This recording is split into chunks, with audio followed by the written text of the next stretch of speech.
اور اسی طریقے سے کانگریس کے اندر ہو، دیگر سیاسی پارٹیوں میں مسلمان لیڈر بھی ہیں، پتہ نہیں ان کے دلوں کو مہر لگ چکا ہے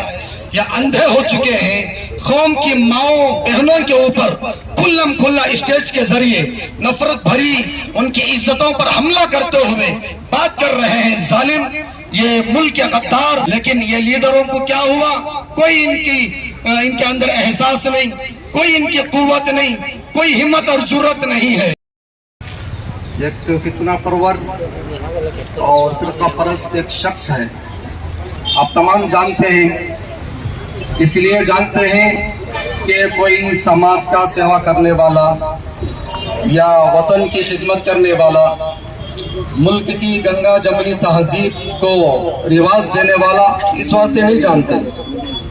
بلکہ اس لیے جانتے ہیں کہ نہایت گندی سوچ رکھنے والا، اس ملک کے اندر نفرت کی آگ لگانے والا، ملک کی گنگا جمنی تہذیب کو ختم کرنے کی کوشش کرنے والا، دستور ہند کے خلاف کرنے والا، اور ملک کی اور ہماری ماؤں بہنوں کی عزتوں پر ہاتھ ڈالنے والا ایک جاسوس۔ کتنا اچھا ہوتا سر کے بال وائٹ اور سفید ہو گئے، زندگی کے آخری دن گزر رہے ہیں، جسم کے اعضاء بوڑھے ہو چکے ہیں، 60 پلس یا 70 پلس کا عمر کا ہو چکا ہے۔ کتنا اچھا ہوتا کہ یہ اپنے آخری دنوں کے اندر اس ملک کے امن و امان کے لیے کام کرتا، سماج کی سیوا میں اپنی زندگی کو لگاتا اور محبت اور بھائی چارگی کے کام کو انجام دیتا، لیکن ایسا نہیں ہوا۔ اسلام دھرم کے اندر ساری انسانیت کے پروفیٹ پیغمبر محمد صلی اللہ علیہ وسلم کی تعلیمات کے اندر ہمیں اس بات کا پابند بنایا گیا کہ ہم سب اپنی ماتا پتا کی سیوا کریں، اپنے بڑوں کی عزت کریں،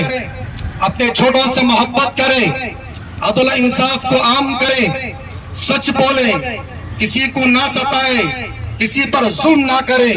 اپنی ماؤں بہنوں ماتاؤں بہو بیٹیوں کی عزت کریں، ان کی عزتوں کی حفاظت کریں اور ان کے اوپر کوئی گندی نظر نہ ڈالیں۔ یہ اسلام دھرم تعلیم دیتا ہے۔ میرا ماننا یہ ہے کہ سبھی دھرموں کے اندر یہی تعلیم ہے، محبت کا پیغام دیا گیا ہے، انسانیت کا پیغام دیا گیا ہے، محبت اور بھائی چارہ کا پیغام دیا گیا ہے۔ معلوم نہیں یہ پربھاکر بھٹ اور جیسے اس کے ماننے والے کس دھرم کو فالو کرتے ہیں، جس دھرم کے اندر نفرت ہی نفرت سکھائی جاتی ہے، دھوکہ، فراڈ، ناانصافی، ظلم اور درندگی سکھائی جاتی ہے۔ حالانکہ دھرم ایسا نہیں ہوتا ہے، دھرم کے اندر محبت سکھائی جاتی ہے، بھائی چارہ سکھایا جاتا ہے۔ میں صاف اس پربھاکر بھٹ کو کہہ دینا چاہتا ہوں، اس ملک کے اندر ابھی بھی مسلمان زندہ ہے، اس ملک کے اندر ابھی بھی وطن کے یہ جھیالے زندہ ہیں، اس ملک کے اندر ابھی بھی ملک کا دستور زندہ ہے، اس ملک کے اندر ابھی بھی ملک کا قانون زندہ ہے، اس ملک کے اندر ابھی بھی بھائی چارہ اور گنگا جمنی تہذیب زندہ ہے، اس ملک کے اندر شہید رحمت اللہ علیہ کی روحانی اولاد زندہ ہے۔ وہ ٹیپو سلطان جس نے اس ملک کے لیے، اس ملک کی آزادی کے لیے اپنے بچوں کو قربان کر دیا، وہ ٹیپو سلطان جس نے اس ملک کے لیے، اس ملک کی آزادی کے لیے اپنے تخت و تاج کو قربان کر دیا، وہ ٹیپو سلطان جس نے اس ملک کی آزادی کے لیے اپنے جان کو نچھاور کر دیا۔ اس نے کہا تھا گیدڑ کی 100 سالہ زندگی سے شیر کی ایک دن کی زندگی بہتر ہے۔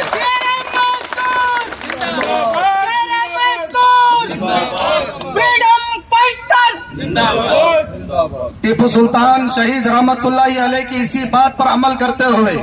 اس ملک کسی بھی انسان، کسی بھی ذات کا، کسی بھی دھرم کا، چاہے دلت ہو، OBC ہو، SC ST کوئی بھی ہو، کسی کو کسی کی غلامی کرنے کی ضرورت نہیں۔